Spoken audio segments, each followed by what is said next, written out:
నా సాక్ష్యంలో పెద్దగా మీరు వినేది ఏముండదు, కానీ 147వ కీర్తన 5వ వచనంలో ఒక మాట చదువుకుంటూ వచ్చాను. ఏంటండి?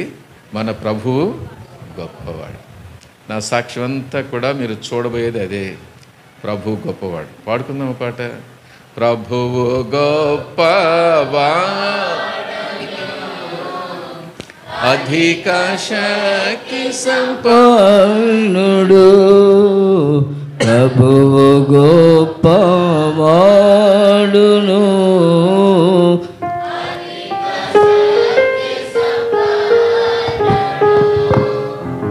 జ్ఞానమునకు ఆయనే నిత్యులేని వాడని, జ్ఞానమునకు ఆయనే నిత్యులేని వాడని, దేవునికి స్తోత్రము గానము చేయుటయే మంచిది, మనమందరము స్తుతి గానము చేయుటయే మంచిది. సాక్ష్యం అంతా కూడా నేను నమ్ముకున్నటువంటి దేవుడు, నేను కలిగినటువంటి దేవుడు గొప్పవాడు అనేటువంటి చూస్తారు. నాలో ఏమీ కూడా లేదని నేను చెబుతూ ఉంటున్నాను. నా పేరు జయంతరావు. చీరాల ప్రక్కన కారంచేడు అని ఉంటుంది, దాని ప్రక్కన ఎర్రమారిపాలెం అని చిన్న గ్రామం అనమాట. ఆ గ్రామంలో మా తల్లిదండ్రులకు నేను 6వాడిని, చాలా అందరికంటే చిన్నవాడిని. అయితే నేను చిన్నతనంలో మా తల్లిదండ్రులు ఎంతో కష్టంతో మా బిడ్డలను, వారి యొక్క బిడ్డలను పెంచుతూ వచ్చారు. ఏదో కొద్ది పొలం ఉండేది, కానీ అయితే వర్షాలు సరిగా లేక పండించుకునేది తెలియక సరిగా మరి చాలా కష్టపడుతూ వచ్చారు తల్లిదండ్రులు కూలి పని చేసేవాళ్ళు, బిడ్డలను పోషించేటువంటి వారు. నేను మరి 10th క్లాస్ అయిపోయిన తర్వాత, నేను 9thలో ఉండగానే మా తండ్రి చనిపోవటం జరిగింది. 10th క్లాస్ అయిపోయినాక మా అన్న ఉండేసి, చదువెందుకురా మనకి, మరి మానేస్తే మంచిది, మరి ఇద్దరు కూలి చేసుకొని ఇంటిని పోషించవచ్చు అంటూ వచ్చాడు. ఆయన పెద్దవాడు కదా, నేనేం చెప్పలేక సరేనంటూ వచ్చాను. అన్ని పనులు చేసుకుంటూ వచ్చాను, అన్ని పనులు. ఆ రోజుల్లో పవర్ స్ప్రేయర్తో ముందేసేటువంటిది మిషన్స్ వచ్చినాయి.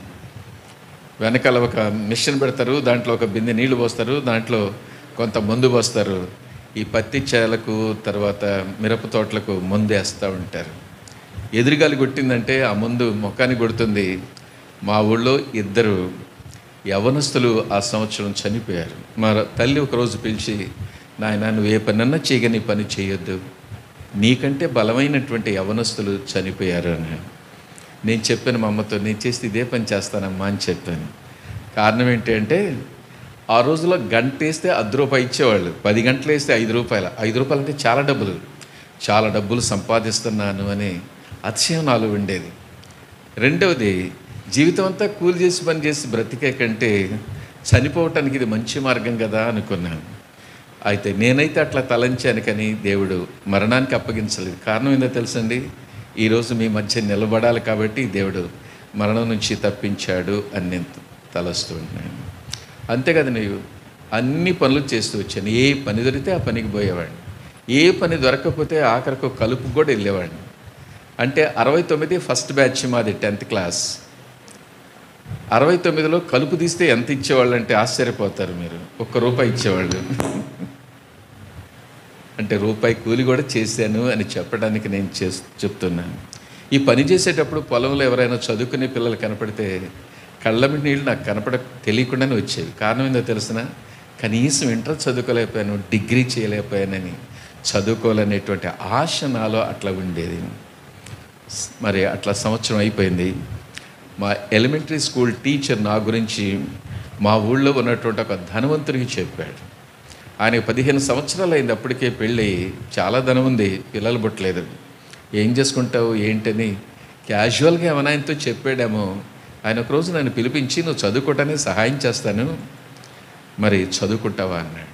ఎక్కడ లేని సంతోషం వచ్చింది. తప్పకుండా చదువుకుంటాను అన్నాను. ఇంట్లో వచ్చి చెప్పాను. వాళ్ళు ఈరోజు సరేనంటారు, రేపు కాదంటారు. ఏంటి నీ గతి, అసలు వేరే వాళ్ళ మాటలు ఎట్ట నమ్ముతావు అని మా అన్న అంట వచ్చాడు.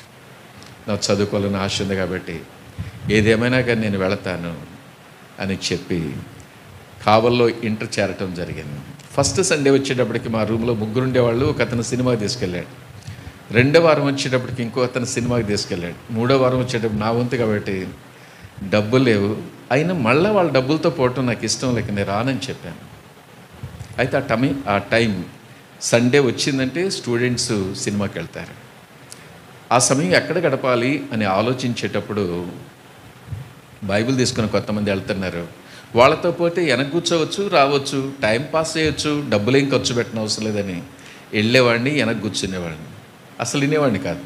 అంటే వెనక కూర్చునే వాళ్ళంతా దేవుని వాక్యం వినన్నటువంటి వాళ్ళని నేను చెప్పటం లేదు. ఆ రోజు నా పరిస్థితి అట్లా ఉందని నేను చెబుతూ ఉంటున్నాను. సరే పోతున్నాను, వస్తూ ఉన్నాను. మా సీనియర్ ఒక ఆయన పట్టుకొని, జాన్ డేవిడ్ బ్రదర్ అని, సో తను బిఏ చదివాడు, బిఏలో ఉన్నాడు, మేము ఇంటర్లో ఉంటున్నాం. అయ్యా యేసు ప్రభు నమ్ముకో, నీ పాపాలు క్షమిస్తాడు, చనిపోతే మోక్షం నరకం నుంచి తప్పించి మోక్షాన్ని ఇస్తాడని చెబుతూ వచ్చా. దేవుడు అనేవాడు అసలు ఉన్నాడా? ఉంటే నాకు చూపించు, చూపిస్తే నేను నమ్ముతా, లేకపోతే నేను నమ్మనని చెప్పాను. కారణం ఏంటంటే కావల్లో ఈ రాడికల్స్ ఎక్కువ ఉండేవాళ్ళు. వారి యొక్క ప్రభావం నా పైన పడింది. దేవుడు లేడు అనేవాళ్ళు ఆ సమయంలో ఎక్కువ ఉన్నారనమాట. కాబట్టి దేవుని గురించి నాకు చెప్పొద్దు, జీవితంలో ఇంకెన్నో చేయాల్సి నేను అప్పుడే దేవుడు ఎందుకు అనేవాడిని. ఆయన తను చెబుతూ ఉండేవాడు. ఒకరోజు నాతో చెబుతూ వచ్చాడు. నాతో చెబుతూ వస్తే నేను చెబుతూ వచ్చాను, దేవుడు అనేవాడు ఉంటే నమ్ముకుంటే ఇప్పుడు నేను నమ్ముకోను. నా చదువు అయిపోవాలి, ఉద్యోగం రావాలి, పెళ్ళి అయిపోవాలి, పిల్లలు పుట్టినాక ముసలోడైన తర్వాత నమ్ముకుంటాను, అంతవరకు నాకు చెప్పొద్దు అని చెప్పాను. అది సాటర్డే జరిగింది. సండే మందిరానికి వెళ్ళాము. ఇందాక మనం చదువుకున్నటువంటి లూకాసు వార్త 12:16-20 వరకు సేవకుడు ఆరాధన అయిపోయిన తర్వాత రెండో వర్తమానం తీసుకున్నాడు. ధనవంతుడు సమృద్ధిగా పండింది తన ప్రాణంతో, నా ప్రాణమా తినుమా సుఖించుము నిద్రించుము, నీకు కావలసిందంతా నేను సమకూర్చున్నానని తన ప్రాణంతో చెప్పుకుంటే దేవుడు అంటున్నాడు 20వ వచనంలో, వెర్రివాడా ఈ రాత్రి నీ ప్రాణం అడుగుచున్నాను, నువ్వు సిద్ధపరిచినవి ఏమవుతాయి అని చెబుతూ ఆ వచనాలను చెప్పుతూ ఆ రోజు ఆ సేవకుడు ఏమంటూ వచ్చాడంటే, ఇక్కడ కూడా చాలామంది కాలేజ్ స్టూడెంట్స్ ఉన్నారు, మీరు కూడా దేవుని నమ్ముకోమంటే ఇప్పుడు కాదు, చదువు అయిపోవాలి, ఉద్యోగం రావాలి, పెళ్ళిళ్ళు కావాలి, పిల్లలు పుట్టినాక ముసలోడైన తర్వాత నమ్ముకుంటానంటారు. ఈరోజు నువ్వు చనిపోతే ఏమవుతావు? వెర్రివాడ, ఇంగ్లీష్లో ఓ ఫూల్ అని ఉంటుంది. Oh fool, if you die today what happens to your plans. నేను ఆయన చెప్తా ఉంటే నిన్న నేను ఏదైతే చెప్పానో అదే డిటోగా చెప్తున్నాడు. ఈయన బహుశా ఆయన చెప్పుంటాడు, ఈయనకి ఎవరు చెప్పారో కనుక్కోవాలని మీటింగ్ అయిన తర్వాత అనుకున్నాను. అడిగే ధైర్యం లేక మీటింగ్ అయిపోయింది. హాస్టల్ పోయి భోంచేస్తా ఉన్నాను, ఇదే మాటలు వినపడుతున్నాయి. ఓ వెర్రివాడా, ఈరోజు చనిపోతే నువ్వు అనుకున్నవన్నీ ఏమవుతాయి? If you die today what happens to your plan. నువ్వేదేదో అనుకుంటున్నావు, if you die today what happens to your plans. ఏదో విన్నాను, అది గుర్తొస్తుంది అనుకున్నాను. రూమ్కి పోయాను, చదువుకుంటుంటే పేజెస్ అయిపోతున్నాయి కానీ ఏం చదివానో నాకు ఎక్కటం లేదు.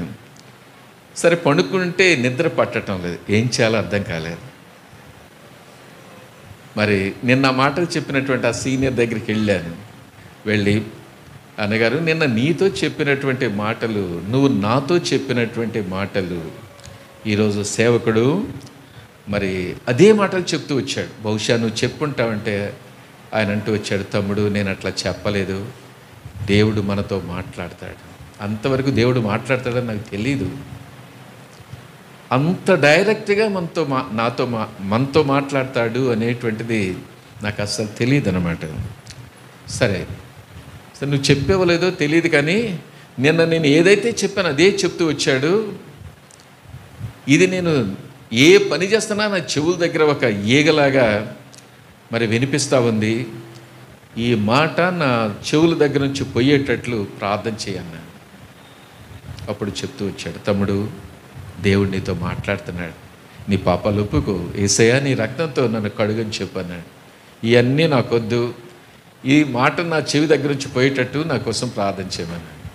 ఆయన ఏదో చెప్తా వచ్చాడు, నేను చెప్తా వచ్చాను, ఆయన ఆమెనన్నాడు, నేను ఆమెనన్నాను. అంతేకాని విశ్వాసంతో నేను ప్రార్థన చేయలేదు. అలా గడుస్తూ ఉన్నాయి. ఒకరోజు ఆయన పట్టుకొని నన్ను అడుగుతూ వచ్చాడు, తమ్ముడు పలానా రోజు దేవుడు నీతో మాట్లాడాడు కదా,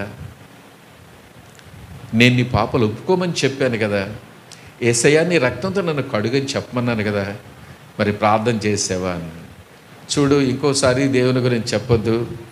దేవుడు అనేవాడు ఉంటే నాకు ఏదైనా చూపిస్తే నేను నమ్ముతాను, నేను చూపిస్తే నేను నమ్ముతాను. అదే రోజు ఆ సేవకుడు ఇంకొక చిన్న ఉదాహరణ చెబుతూ వచ్చాడు. ఒక BA చదివేటువంటి అమ్మాయిని యేసుప్రభుని గురించి సువార్త విని యేసుప్రభు నమ్ముకోమంటే ఆఖరి ఎగ్జామ్ రాసిన తర్వాత నేను నమ్ముకుంటానంది. అయితే ఆఖరి ఎగ్జామ్ రాయటానికి పోతా ఉంది, చదువుకుంటూ వెళతా ఉంది, రైల్వే ట్రాక్ దాటుతూ ఉంది. ట్రైన్ వచ్చేది కూడా చూడలేదు, ట్రైన్ వచ్చేసింది, కొట్టేసింది, చనిపోయింది. ఎగ్జామ్ రాయలేదు, దేవుని నమ్ముకోలేదు. పోస్ట్పోన్ చేశావు అంటే మరణం ఎప్పుడు వస్తుందో ఎలా వస్తుందో నీకు తెలియదు, జాగ్రత్త అంటూ వచ్చారు. ఈ 2 మాటలు మరి ఆ ధనవంతుడి గురించి చెప్పినటువంటి మాట, ఇది కూడా నా యొక్క హృదయాన్ని అట్లా తాకుతూ వచ్చింది, కానీ లోబడలేదు. నా సీనియర్తో చెబుతూ వచ్చాను, ఆ రోజు మాట్లాడాడు అని నువ్వు చెబుతున్నావు, కానీ ఆయన మాట్లాడే దేవుడో లేకపోతే ఈయన మరి ఆయనకి ఎవరైనా చెబితే చెప్పాడో నాకైతే అర్థం కాలేదు. దేవుడు ఏదన్నా చూపిస్తే నేను నమ్ముతాను. ఆ రోజు జరిగింది ఏంటంటే, మా హాస్టల్ అడవికి దగ్గర ఉంటుంది. రాత్రి పాము మా రూమ్లోకి ఎప్పుడు వచ్చిందో తెలియదు, కానీ నా తలగడ దిండి కింద పండుకుంది. తెల్లవారు లేచి తలగడ దిండి తీసేటప్పుడు బయటకు వచ్చింది. భయంతో బయటికి పరిగెత్తాను, కానీ మా రూమ్మేట్స్ దాన్ని చంపుతూ వచ్చారు. అప్పుడు దేవుడు మౌనంగా నాతో మాట్లాడుతూ వచ్చాడు. రే బుద్ధి లేనివాడా, యేసుప్రభు దేవుడు కాదు అన్నావు, దేవుడు అనేవాడు లేడు అన్నావు.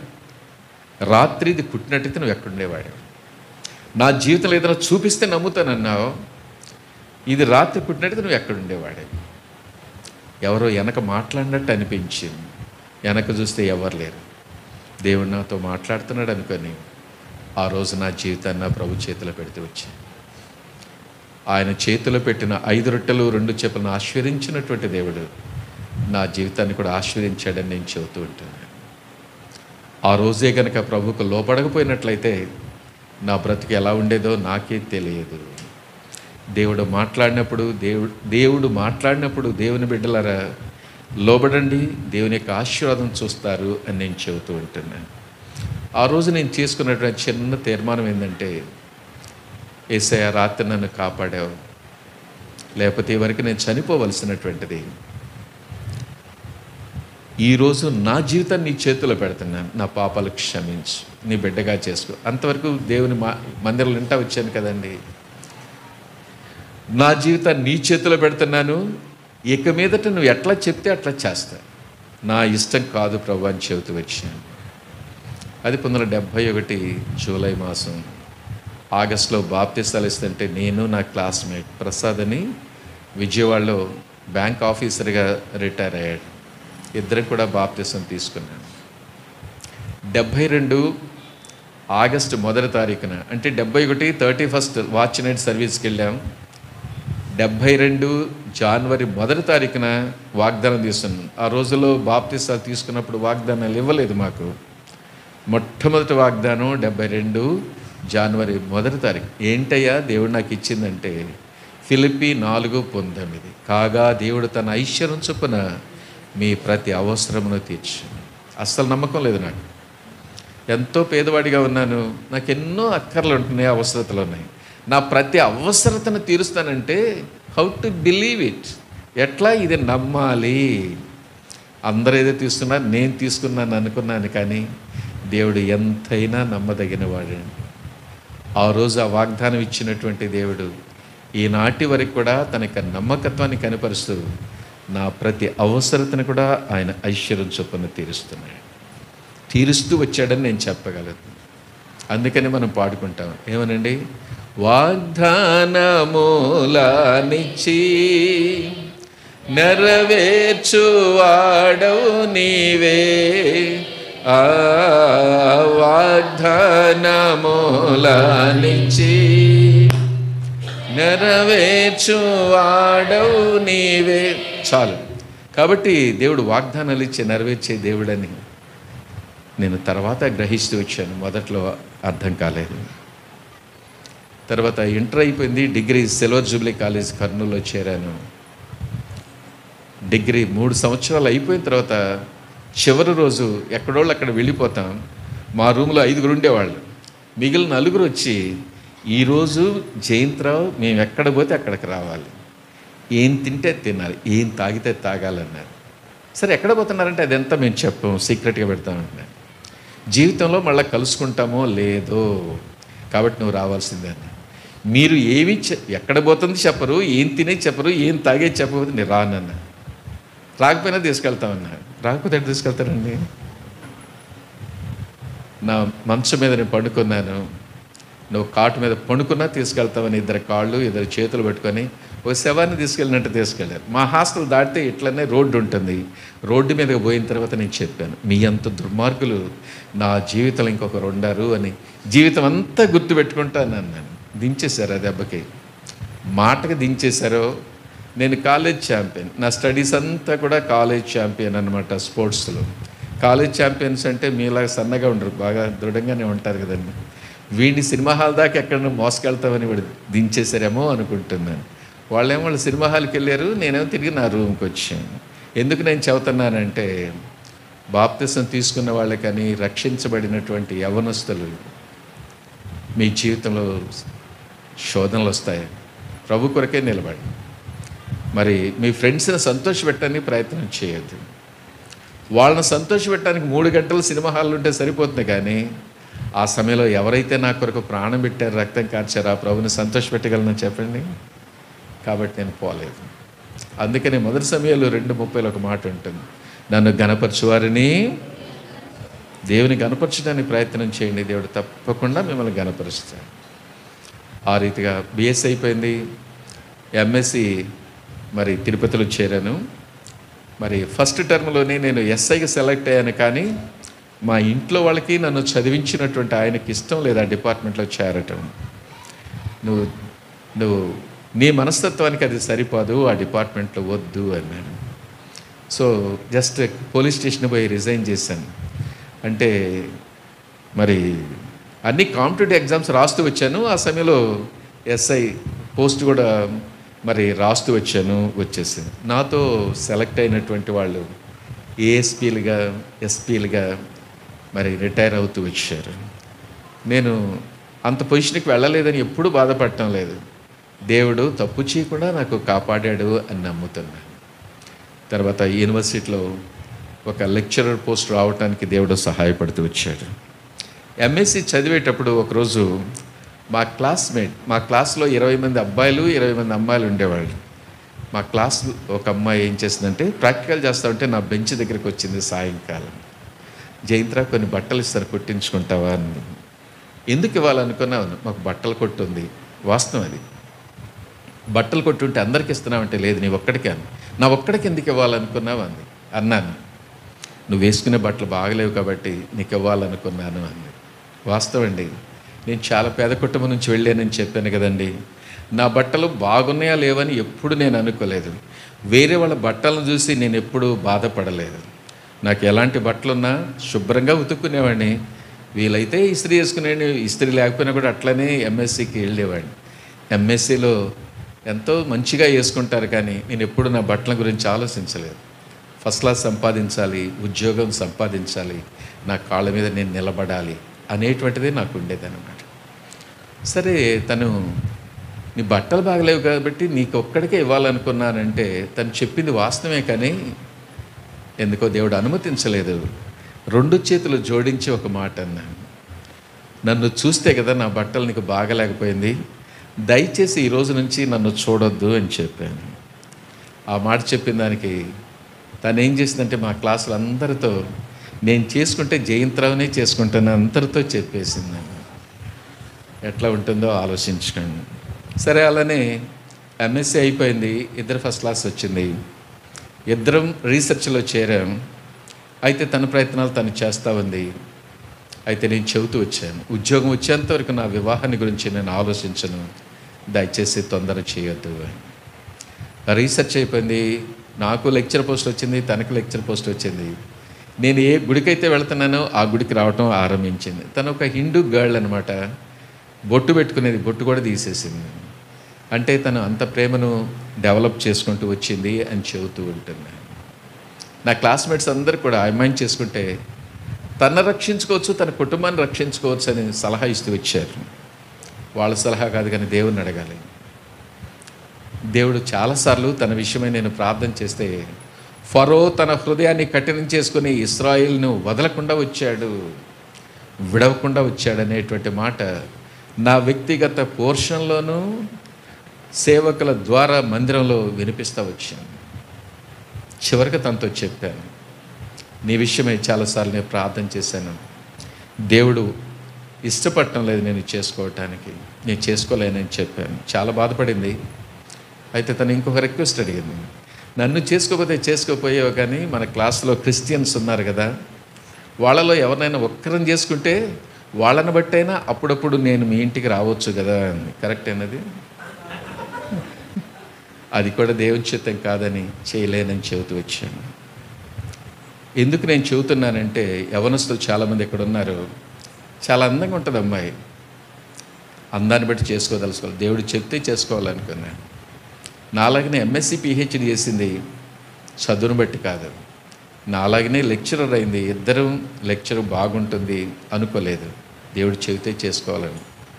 తనొక హిందూ హయ్యర్ క్యాస్ట్కి సంబంధించింది, క్యాస్ట్ని బట్టి నేను చేసుకోదలుసు. తనొక ధనవంతురాలు, నేను పేదవాడిని, ధనాన్ని బట్టి కాదు, దేవుడు చెప్తే చేసుకోవాలనుకుంటూ వచ్చాను. ఇలా కొనసాగుతున్నప్పుడు కాబట్టి దేవుని బిడ్డలారా, పై స్వరూపాన్ని చూసి పెళ్లి చేసుకోవద్దని పెళ్లి చేసుకోబోయేటువంటి యవనస్తులకి నేను చెబుతున్నాను. దేవుని వైపు చూడండి, దేవుడు చెప్పింది చేసుకోండి, దేవుడు మిమ్మల్ని ఆశ్రయిస్తాడని చెబుతున్నాను.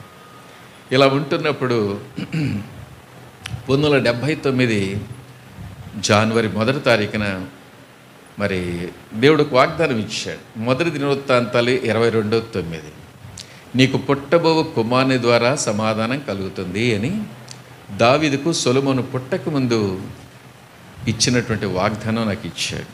అప్పటికింకా మరి లెక్చర్ పోస్ట్ రాలేదండి, లెక్చర్ పోస్ట్ రాలేదు. మా సంఘ పెద్దగా చూపించాను, నాకు పెళ్ళి కాలేదు, పుట్టబోయే కుమారుడు ద్వారా సమాధానం. అసలు ఎట్లా పెడతారండి మీరు ఇలాంటి వాగ్దానాలు, మాలాంటి వాళ్ళు ఉంటారని మీకు ఆ మాత్రం తెలియదా అని చాలా కోపపడ్డాను. మా సంఘ పెద్ద ఏమంటాడంటే, దేవుడిచ్చిన వాగ్దానాలు నెరవేరుతాయి, కాబట్టి నీకు పెళ్ళి అయిందో కాలేదో నాకైతే తెలియదు, పెళ్ళి అవుతుంది, కొడుకు ఇస్తాడు తప్పకుండా నేను చెప్తూ వచ్చాను. నేను చెప్పాను, నాకు ఇంకా ఉద్యోగం రాలే.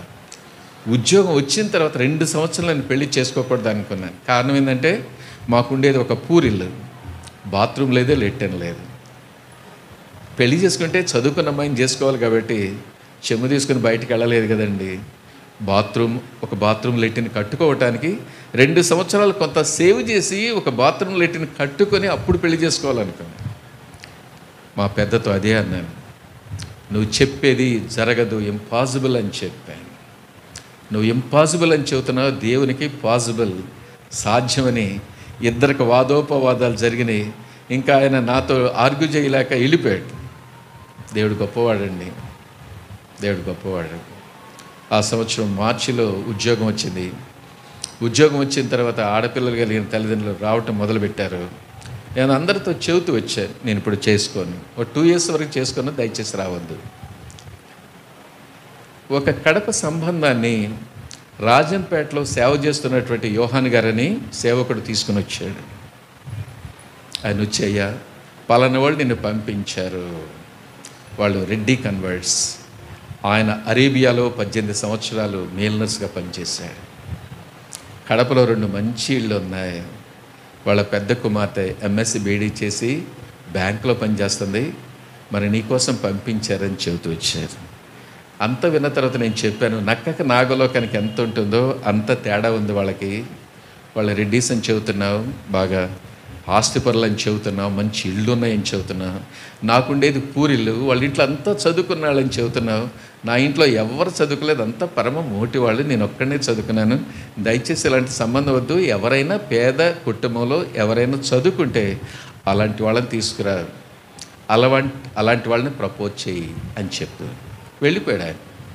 నెల తర్వాత మళ్ళీ వచ్చాడు. నేనేమనుకుంటా చెప్పండి, నేను చెప్పినట్లు ఎవరో మరి పేద కుటుంబంలో చదువుకున్నటువంటి వాళ్ళని ఎవరైనా తీసుకొచ్చి ఉంటాడు అనుకున్నాను. కూర్చొని ఆయన అంటాడు, అయ్యా నువ్వేమనుకోకపోతే ఒక మాట చెబుతాను, వాళ్ళు మళ్ళా నన్ను ఛార్జీలు ఇచ్చి పంపించారు, నిన్ను తీసుకురమ్మని అన్నాడు. ఇంకేం మాట్లాడద్దు, వెళ్ళిపోమ్మని చెప్పాను. మళ్ళీ నెల తర్వాత వచ్చాడు.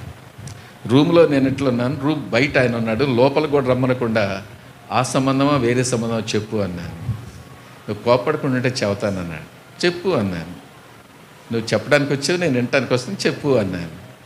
వాళ్ళేనయ్యా నన్ను పంపించారు అన్నాడు. ఇంకేం మాట్లాడిన అవసరం లేదు, వెళ్ళిపోమన్నాను. మూడోసారి పోయిన తర్వాత నేను దేవుని అడుగుతూ వచ్చాను, ప్రభువా 2 సార్లు నేను వద్దు అని చెబితే మూడోసారి వ్యక్తి వచ్చాడు, నీ చిత్తం ఏందో నాకు బయలుపరచు. మరి వాళ్ళ ఇంటికి పోవటం నీ చిత్తం అయితే నాతో మాట్లాడు. నిర్గమాకాండ 3వ అధ్యాయంలో మోషేని ఫరో దగ్గరకు వెళ్ళు వెళ్ళు అని 5 పర్యాయాలు కనిపిస్తాయి. దాని ద్వారా నేనేమో నిర్ధారణ చేసుకున్నానంటే ఆ అమ్మాయిని చూడటానికి పోవటం దేవుని చిత్తము అనుకున్నాను. మళ్ళీ దేవుడు వెంటనే ఒక అనుమానం కలుగజేశాడు. అంతవరకు నేను పెళ్ళిళ్ళు అమ్మాయిలను చూడటానికి ఎక్కడికి వెళ్ళలేదు. ఫస్ట్ టైం వెళ్తే ఏం మాట్లాడాలి అని దేవుని అడుగుతూ వచ్చాను.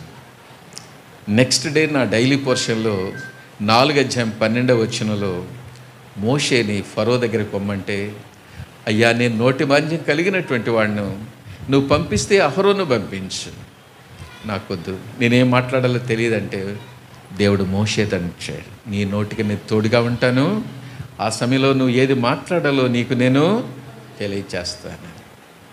సో 3వ అధ్యాయంలో పోవటం దేవుని చిత్తం అని తెలుసుకున్నాను. వెళితే అక్కడికి ఏం మాట్లాడాలంటే దేవుడే సహాయం చేస్తాడన్న తర్వాత ఆ సేవకుడికి లెటర్ రాశాను. ఆ టైంలో సరైన ఫోన్స్ ఉండేవి కాదు. లెటర్ పోగానే ఆయన పరిగెత్తుకుంటూ వచ్చాడు, 2 వెళ్తూ వచ్చాను. యవనస్తులు పెళ్ళిళ్ళు చేసుకోవాలంటే కొన్ని ఊహాగానాలు ఉంటాయి, ఇట్లా ఉండాలి నా భర్త, ఇట్లా ఉండాలి నా భార్య. మీకున్నట్టే నాకు కూడా ఆ సమయంలో నేను చేసుకోబోయేటువంటి భార్య మంచి విశ్వాసిగా ఉండాలి, అప్పుడే నాకు దేవుని సేవ చేయాలనే ఆశ ఉండేది. నా సేవలో సహాయపడేటువంటి వ్యక్తిగా మంచి విశ్వాసి నాకు కావాలి ప్రభు అని అడుగుతూ వచ్చాను.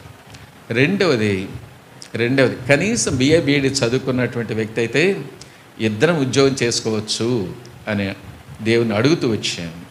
అప్పటికే తను ఎంఎస్సి బీఈడి అయిపోయింది, బ్యాంకులో చేరుతా ఉంది. అయితే నేను పెట్టుకున్నటువంటి మూడోది నేను 5 అడుగుల 10 ఇంచులు ఉన్నాను, 5'10" ఉన్నాను. నేను చేసుకునేటువంటి భార్య 5'4" అన్నా, 5 అడుగుల 4 ఇంచులన్నా 5 ఇంచులన్నా ఉండాలి అనుకుంటా ప్రార్థన చేస్తూ వచ్చాను. వెళ్ళిన తర్వాత వాళ్ళ తల్లిదండ్రులు ఎదురుగా వచ్చి, అయ్యా ప్రైజ్ లార్డ్, ఎప్పుడు బయలుదేరారు, ఎట్లా వచ్చారు, సేఫ్గా జర్నీ జరిగిందా అంటూ వచ్చారు. కొత్త బిచ్చిగాడికి పొద్దెరగడన్నట్టు నేను వాళ్ళ అమ్మ నాయనతో ఏమన్నానంటే, మీతో కాదు నేను మాట్లాడటానికి వచ్చింది, మీ కూతురుతో మాట్లాడటానికి వచ్చాను అన్నాను. కడపళ్ళు కొట్టి పంపించాల్సింది కానీ కొట్టకుండా పంపించారు. సరే, వాళ్ళు మౌనంగా వెళ్ళి వాళ్ళ కూతురు పంపించారు. లోపల నుంచి తను వస్తుంటే ఎలా ఉంది అంటే 5 అడుగుల కంటే 1 ఇంచు కూడా తను ఎక్కువ ఉన్నట్టు నాకు అనిపించలేదు. నేను అనుకున్నాను, హిందూ కన్వర్ట్స్ కాబట్టి మంచి విశ్వాసి ఉండొచ్చు. నేను అనుకున్నటువంటి రెండోది బిఎస్సి బీఈడి అన్న ఉంటే చాలు అనుకుంటే తను ఎంఎస్సి బీఈడి 2 బాగానే ఉన్నాయి. నేను అనుకున్నటువంటి హైట్ లేదు కాబట్టి ఇవి నాకు సంబంధించింది కాదు అనుకొని ఎదురుగా కూర్చుంది, నేను కూర్చున్నాను. నా విషయం అంతా చెబుతూ వచ్చాను. మా ఇంట్లో ఎవ్వరు చదువుకోలేదు, నేను ఒక్కనే చదువుకున్నాను. మీరు మంచి ఇళ్ళు 2 ఉన్నాయి మీకు, మాకు ఒక పూరిల్లు ఉంది, బాత్రూమ్ కూడా లెట్రిన్ కూడా లేదు. ఇలాంటి ఇంట్లో ఉండి నువ్వు అలాంటి ఇంట్లో ఎలా ఉంటావు అని నేను చెప్తూ వచ్చాను. మేము అవన్నీ చూడలేదు, మీ గురించి ఆలోచించలేదు, నీ గురించి ప్రార్థన చేశాం, సమాధానం ఉంది. మేము ముందు కొనసాగుతున్నామని చెబుతూ వచ్చాను. ఇంకొక మాట చెబుతూ వచ్చింది, నాకు ఒక బలహీనత ఉంది, మా ఇంట్లో వాళ్ళు చెప్పొద్దన్నారు. నువ్వెట్లయితే దాచుకోకుండా నువ్వు అన్నీ చెప్తూ వచ్చావో చెప్పాలని నాకు అనిపిస్తుంది. అదేంటో చెప్పమని చెప్పాను. నాకు ఆస్తమా ఉంది, దానికి కొన్ని మందులు వాడుతూ వచ్చాను. ఒక సమయంలో పెళ్లి చేసుకోకూడదు అనుకున్నాను, అయితే ఇప్పుడు బాగుంది కాబట్టి పెళ్లి చేసుకోవాలనుకున్నాను అంది. అంతవరకు కడప బాంబుల గురించి పేపర్లో ఎంట వచ్చాను, చదువుతూ వచ్చాను. ఎప్పుడైతే ఆ మాట అందో ఆ బాంబు నా మీదే పడింది అని ఇంకా నోటి నుంచి మాట రాలేదు. వాళ్ళు ఏదేదో తింటానికి చేశారు, తింటానికి కూడా లోపలికి పోలేదు. ఎంతో బాధతో వేదంతో వచ్చాను. నేను కాలేజీ ఛాంపియన్ కదా, పోయి ఇలాంటి బలహీనత ఉండేటువంటి వ్యక్తిని ఎందుకు చేసుకోవాలి? చాలా బలహీనంగా ఉండేటువంటిది, అలాంటిది నేను ఎందుకు చేసుకోవాలని ఎంతో బాధతో దుఃఖంతో నేను తిరిగి వెళ్ళటం జరిగింది. దేవుని మీద కోప్పడ్డాను. దేవా, నువ్వు వెళ్ళమంటే నేను వచ్చాను, నీ నోటికి తోడుగా ఉంటానంటే నేను వచ్చాను. పోయి ఫస్ట్ టైమే ఇలాంటి శాంపుల్ని ఎందుకు చూపించావు అని దేవుని మీద కూడా ఎంతో కోపడుతూ వచ్చాను. ఏమైందని ఫ్రెండ్స్ అడుగుతూ ఉంటే నేను ఎవరికి కూడా ఏం చెప్పదలుచుకోలేదు. కొన్ని రోజులు అయిపోయిన తర్వాత నేను చేసుకోనని చెప్పాను. ఎందుకు చేసుకోవని చెప్తున్నా కూడా తన యొక్క బలహీనతను గురించి ఎవరికి నేను చెప్పదలుచుకోలేదు. ఈ లోపల నా పాత నిబంధన అయిపోయింది, క్రొత్త నిబంధన స్టార్ట్ చేయాలి. ఆ రోజు నేనేమని ప్రార్థన చేసుకున్నానంటే, ప్రభువా, ఈ రోజు నుంచి ఈ అమ్మాయిని గురించి నేను పూర్తిగా వదిలిపెట్టడానికి సహాయం చేయి, మనసులో లేకుండా చెయ్యి అని ప్రార్థన చేసుకున్నాను. మత్తయి సువార్త ఆ రోజు నా డైలీ పోర్షన్ మొదటి అధ్యాయం చదువుతున్నాను. 19-20 వచనాలకు వచ్చేటప్పటికి నా బండి ముందుకు పోతున్నా కానీ మళ్ళీ దేవుడు అక్కడికే తీసుకొస్తున్నాడు, మళ్ళీ ముందుకు పోతున్నా కూడా అక్కడికే తీసుకొస్తున్నాడు. ఏముందో తెలుసా అండి, మరియా యోసేపుకు ప్రదానం చేయబడిన తర్వాత గర్భవతి అవుతుంది పరిశుద్ధాత్మ వలన. ఇది తెలుసుకున్నటువంటి యోసేపు ఆమెను రహస్యంగా వదిలిపెట్టాలనుకుంటాడు. దేవుని దూత ప్రత్యక్షమై ఆమెను నీ భార్యగా స్వీకరించడానికి వెనుకాడవద్దు అంటాడు. అదే మాట నాకు వినపడుతూ వచ్చింది. ఆ రోజు నేను డిపార్ట్మెంట్ పోయినా అదే మాట వినపడుతుంది, తిరిగి అపార్ట్మెంట్కి వచ్చిన అదే మాట వినపడుతుంది, బజారు పోయినా అదే మాట, పండుకున్నదే మాట. సో తిని పండుకున్నాను, 10 అయిపోయింది, 11 అయిపోయింది, 12 అయిపోయింది, నిద్ర పట్టలేదు. ఇదే మాట వినిపిస్తూ ఉన్నాను. నేను దేవునితో చెబుతూ వచ్చాను, దేవు అది నాకు సంబంధించింది కాదు. ఎవరికి సంబంధించింది? యోసేపుది మరియది, కాబట్టి నాది కాదు అన్నాను. అయినా నిద్ర పట్టడం లేదు. 12 గంటలప్పుడు లేచి కన్నీటితో ప్రార్థన చేశాను, ప్రభువా నిద్ర పట్టడం లేదు. తెల్లారి వెళితే తెల్లారిన తర్వాత ఫస్ట్ అవర్ నేను ఎంఎస్సి వాళ్ళకి క్లాస్ తీసుకోవాలి. నిద్ర పట్టకుండా ప్రిపేర్ కాకుండా నేను క్లాస్ ఎట్లా చెప్తాను? నాకు నిద్ర దయచేయి ప్రభువా, ఈ మాట నా చెవి దగ్గర నుంచి పోయేటట్టు చెయ్యి ప్రభువా అని ప్రార్థన చేశాను. దేవుడు గుర్తు చేస్తూ వచ్చాడు, రేపు బుద్ధి లేనివాడా, నువ్వు నన్ను నమ్ముకున్న రోజు, నీ జీవితాన్ని నా చేతిలో పెట్టిన రోజు ఒక మాట చెప్పావు, గుర్తుందా అన్నాడు. ఏంటి అని ఆలోచిస్తుంటే, నువ్వు ఈ రోజు నుంచి ఏదైతే చెప్తావో దేవా అదే నేను చేస్తాను, నా ఇష్టం కాదని చెప్పావు కదా, మరి ఇది నేను చెబుతున్నా నువ్వు చేసుకుంటాడు. దేవునితో ఒక మాట చెప్పాను, ఇది ఒక్కడ తప్పితే ఇంకేదన్నా చెప్పు ప్రభువా నేను చేస్తానని చెప్పాను. ఆయన దేవుడే వదిలిపెట్టలేదు. దేవుడు నేను ఒప్పుకునేంత వరకు నాతో మాట్లాడుతూ వచ్చాడు. చాలా శ్రేష్టమైనటువంటి గడియలవి. అయితే చివరిగా దేవుడితో ఒక మాట చెబుతూ వచ్చాను, దేవా ఇది నీ చిత్తమైతే లోబట్టానికి నాకు సహాయం చేయాలి. నా పైన ఉన్నటువంటి భార్యని ఎవరో తీసేసినట్లు అయిపోయింది, పనుకుంటే నిద్ర పట్టింది అంటే దేవుని యొక్క ఉద్దేశం తను చేసుకోవాలి అనేటువంటిది. తెల్లవారిన తర్వాత ఆ సేవకుడికి లెటర్ రాశాను. లెటర్ బాగానే వచ్చాడు. ఇద్దరం కలిసి వాళ్ళ ఇంటికి వెళ్ళాము. వాళ్ళ తల్లిదండ్రులతో నేను ఒకే మాట చెప్పాను, మీ అమ్మాయిని చూసి కొన్ని నెలలు అయిపోయింది, చేసుకోకూడదనే ఉద్దేశంతో నేను వెళ్ళిపోయాను, మీకు తెలుసు. ఇంత లోపల మీ అమ్మాయిని ఎవరికైనా చూపించుంటే ఆ రీతిగా చేయండి. ఒకవేళ ఆ రీతిగా ఏమీ జరగలేదంటే దేవుడు నాకు ఏం మాట్లాడాడో నేను చెబుతానన్నాను. అప్పుడు వాళ్ళ తల్లి ఒక మాట అంది, నాయన మొదటగా నువ్వు వచ్చినప్పుడు ఏ సమాధానం అయితే ఉందో అదే సమాధానం మాకుంది. దేవుడు నిన్ను మరలా మా దగ్గరికి తీసుకొస్తాడనే నిరీక్షణ మాకు దేవుడిచ్చాడు కనుక మా అమ్మాయిని ఎవరికి చూపించలేదు, ఎవరికి మాట ఇవ్వలేదు అని చెబుతూ వచ్చింది. ఆ రీతిగా సెప్టెంబర్లో మరి మాకు వివాహం జరుగుతూ వచ్చింది. సో మా వివాహం ఎవరు చేశారో తెలుసండి? ఎవరు చేశారు? దేవుడు చేశాడు. దేవుని మాటకు లోబడ్డాను కనుక దేవుడు నన్ను ఆశీర్వించాడని నేను చెప్పగలుగుతున్నాను. యేసు ప్రభు సంకల్పాలు ఎప్పటికీ మారవు.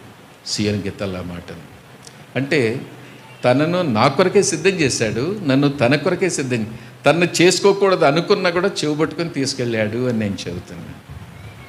అందుకని యేసు ప్రభుని సంకల్పములు ఎన్నటికీ మారవు అనేటువంటిది మనం సీయోను గీతాల్లో పాడుకుంటుంటాం. పాడదామా? యేసు ప్రభుని సంకల్పములు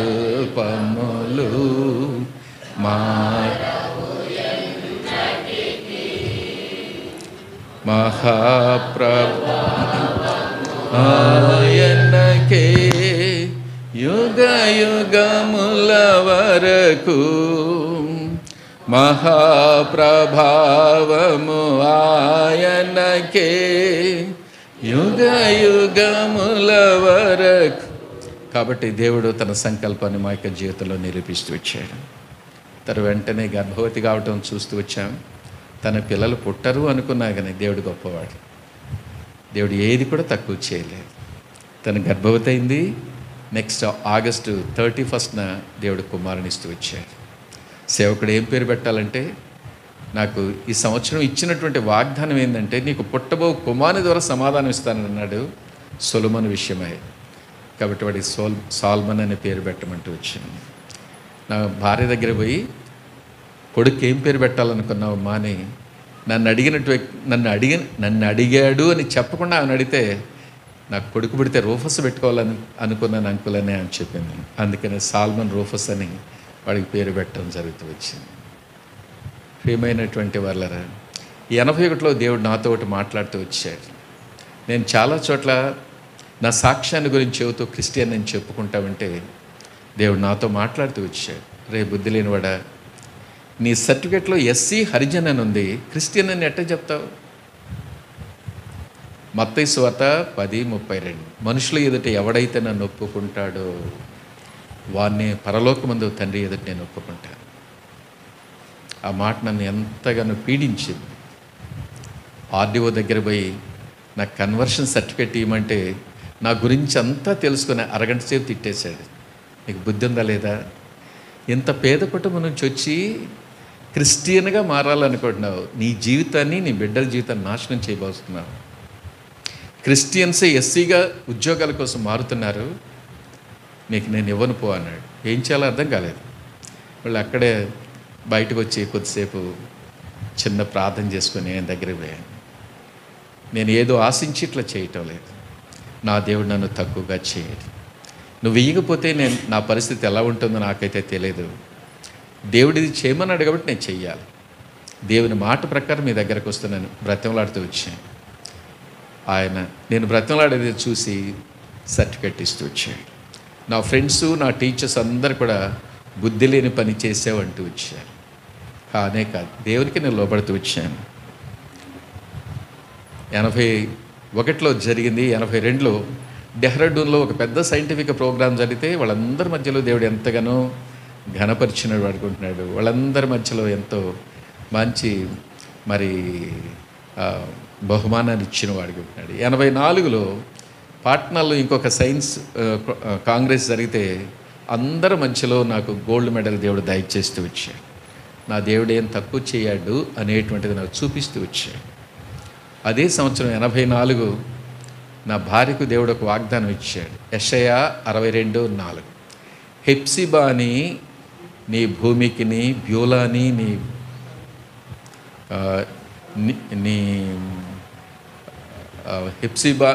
బ్యూలాని నీకును, హెప్సిబాని నీకును, బ్యూలాని నీ భూమికి పేరు పెట్టబడును అని. ఆ వాగ్దానం చూడగానే మేము అనుకున్నాం, ఈసారి కూతురునివ్వబోతున్నాడు అని. అన్నట్లుగానే తను గర్భవతి కావటం, అదే సంవత్సరం అక్టోబర్ 17న కూతురునిస్తూ వచ్చాడు. ఆమెకే బ్యూలా అనే పేరు పెడుతూ వచ్చాడు. ఏం పేరు పెట్టుకోవాలి అని మేము అడగలేదు, కొడుకా కూతురని కూడా మేము యోచించలేదు. ముందు విషయంలో నీకు పుట్టబో కుమారుడు అంటూ వచ్చాడు, ఎక్కడేమో నీ భూమికి బ్యూలాని పేరు పెడతావంటూ వచ్చాడు. ఎందుకు నేను చెబుతున్నానంటే, ఎవరైతే ఆయన మీద ఆధారపడతారో ఆనుకుంటారో, యెషయా 26:3 అట్టి వారిని ఎలా చేస్తా అంటండి, పూర్ణ శాంతి గలవారిగా చేస్తాడు. అట్లా మా జీవితాన్ని చాలా ఈజీగా చేస్తూ వచ్చాడు. 85లో ఒక స్థలం అక్కడ ఇల్లు కట్టుకోవటానికి మేము కొన్నాం. అక్కడ ఇల్లు కట్టుకునే ముందు బోర్ వేసుకోవటానికి బోరేసేవాడిని పిలిచాం. వాడు మార్నింగ్ వచ్చాడు, బోరు వేస్తూ ఉన్నాడు. బోరు వేస్తూ ఉంటే నీళ్లు పడలేదు. 75 అడుగులు పడ్డాయి. 75 అడుగులు వేసినా కూడా నీళ్లు పడలేదు. వాడు అంటాడు, ఇక్కడ 50 అడుగులు పడాలి, 50 అడుగుల్లో పడలేదంటే నువ్వు 200 300 ఎన్ని అడుగులు వేసినా కూడా పడద్దు అన్నాడు. ఒక కథ చెప్పాడు. సాయిబాబా భక్తుడు ఉన్నాడు, బోర్ వేసుకోవాలంటే 100 అడుగులు వేసుకున్నాడు, పడలేదు. మళ్ళా పోయాడు 200 అడుగులు వేసుకున్నాడు, పడలేదు. మళ్ళా పోయాడు 300 అడుగులు వేసుకున్నాడు, పడలేదు. దేవుడు నమ్ముకుంటే ఇదే గతయ్యా అన్నాడు. ఇదంటే చెప్పే గతి అన్నట్టు మాట్లాడుతూ వచ్చాడు. చాలా బాధేసింది.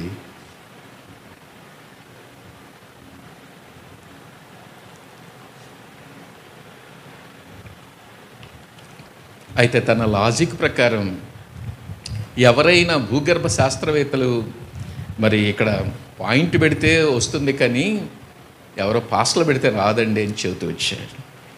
నేను అక్కడ బోర్ వేసుకోవటానికి ఒక సేవకుని తీసుకెళ్ళి ప్రార్థన చేయించుకున్నాను. ఆయన ఇక్కడ వేసుకోమని చెప్పాడు. విశ్వాసంతో నేను పోయాను. కాబట్టి ఎట్లాంటి వీలు కావండి అని చెబుతూ వచ్చాడు. నువ్వు పర్మిషన్ నేనే చెప్తాను, నేనే చేస్తాను, తెలిసిన వాళ్ళని తీసుకొస్తాను అన్నాడు. ఆపేశాడు. రేపు నేను వచ్చేటప్పటికి ఎన్ని అడుగులు వేయమంటావో అన్ని అడుగులు వేస్తా, నీళ్ళు వచ్చిందాక ఏమంటే వేయను, నీ దగ్గర అనవసరంగా డబ్బులు తీసుకొనని చెప్పేసి వెళ్ళిపోయాడు. ఎట్లా ఉంటుందో ఆలోచించండి. తెలిసినటువంటి విశ్వాసులు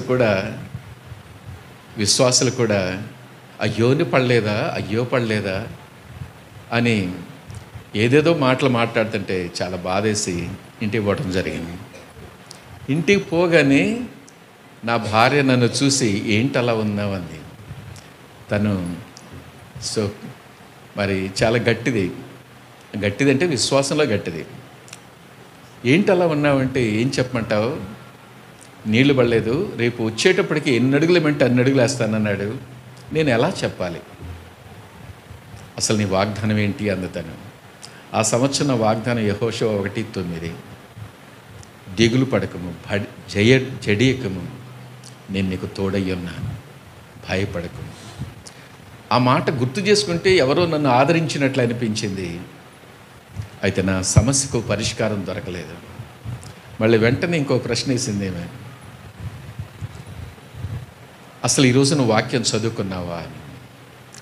ఉదయకాలం వాడు మిషన్ వచ్చే లోపల అక్కడ శుభ్రం చేయాలి కాబట్టి లేచి నేనేం చేశానంటే, నా పోర్షన్ మరి ఏదైనా పని ఉంటే మనం ఎలా చదువుతాం, ఎలా ప్రార్థన చేస్తాం మీ అందరికీ బాగా తెలుసు. ఎలా ప్రార్థన చేస్తామండి, ఫటఫట చదువుతాం, దేవా నాకు ఆత్రం నీకు స్తోత్రం ఆమేన్ అంటాం, అంతే కదండి, అంత క్లుప్తంగా చేస్తాం. అట్లా నేను ప్రార్థన. ఎప్పుడైతే నా భార్య ఈరోజు చదువుకున్నావందు, మార్కు సువార్త 6వ అధ్యాయం ఆ రోజు నా యొక్క దినపాఠం చదువుకోవటం మొదలుపెట్టాను. 39-40 వచనాలకు వచ్చేటప్పటికి నా బండి ఆగింది. ముందుకు పోతున్నా కూడా దేవుడు మళ్ళీ అక్కడికే తీసుకొస్తున్నాడు. ఏంటి అంటే 5 రొట్టెలు 2 చేపలు పంచిపెట్టమన్నప్పుడు దేవుడు అక్కడ ఉన్నటువంటి వారిని శిష్యులతో ఒక మాట చెబుతూ వచ్చాడు. వీళ్ళని 50 మంది చొప్పున 100 మంది చొప్పున కూర్చోబెట్టమంటే ఈ శిష్యులు 50 మంది చొప్పున 100 మంది చొప్పున కూర్చోబెట్టాడంటే 50 అనేటువంటిది దేవుడు నా గమనానికి తీసుకొస్తూ వచ్చాడు. 50 ఈజ్ రూల్డ్ అవుట్. ఎందుకు చెప్పండి, 75 అడుగులు వెళ్ళాడు కాబట్టి ఇంకా 50 క్వశ్చనే లేదు.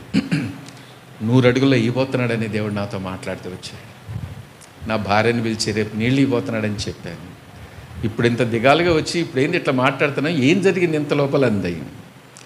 ఉదయం నేను చదువుకున్నాను కానీ నా యొక్క తొందరపాటుతో దేవుడు ఏం మాట్లాడాడని ఆలోచించకుండా వెళ్ళాను.